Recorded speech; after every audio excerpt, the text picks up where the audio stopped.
మన వాళ్ళని వాడింటి చుట్టుపక్కల పరిసరాల్లో పెట్టాను. ఇప్పుడు వాడు ఇంట్లోనే ఉన్నాడని తెలిసింది. వెళ్ళి గట్టిగా 2 ధమ్కీలిచ్చి వద్దామని వెళ్తున్నాను. దీనికి నువ్వెందుకమ్మా వెళ్ళడం? నేను వెళ్ళొస్తాను. వద్దు సత్య, ఇప్పుడు నువ్వు మినిస్టర్ గారి దగ్గర నమ్మిన బంటుగా ఉన్నావు.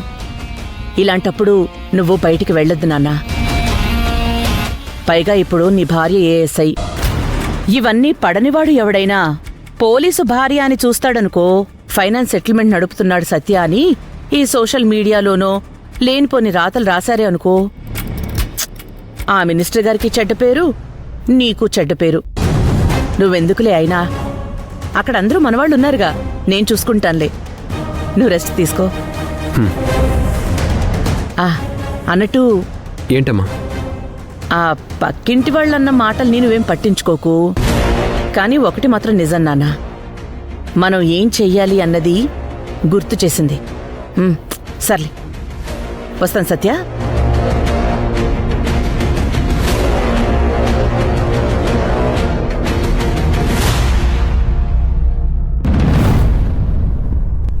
రే తలుపు తీరా, రే తలుపు తీ. రే ఎవర్రా మీరు? తలుపులు ఎరిగిపోయేలా కొడుతున్నారు. వదలండి, వదలు.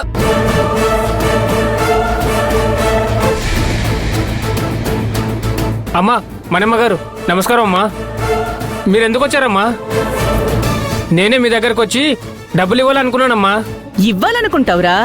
ఇవ్వనని ఏ రోజైనా అన్నావా? కానీ అన్న మాట ప్రకారం ఇస్తావా అంటే ఇవ్వవు. ఇదిగో రేపిస్తున్నాను మాపిస్తున్నాను అంటూ రోజులు కాదు నెలలు గడిపిస్తున్నావు కదరా. లేదమ్మా, నాకు బయట వచ్చేటున్నాయి, అవి రాగానే ఇచ్చేస్తానమ్మా. నాకు వాడివ్వాలి వీడివ్వాలి, నాకు వచ్చే ఉన్నాయి, ఇదిగో మణమ్మగారు తెస్తున్నాను అంటూ ఎన్నెన్ని మాటలు చెప్పావురా. అమ్మా అమ్మా అమ్మా అమ్మా, ఇంటి ముందు గొడవ చేయొద్దు, మీకు దండం పెడతానమ్మా.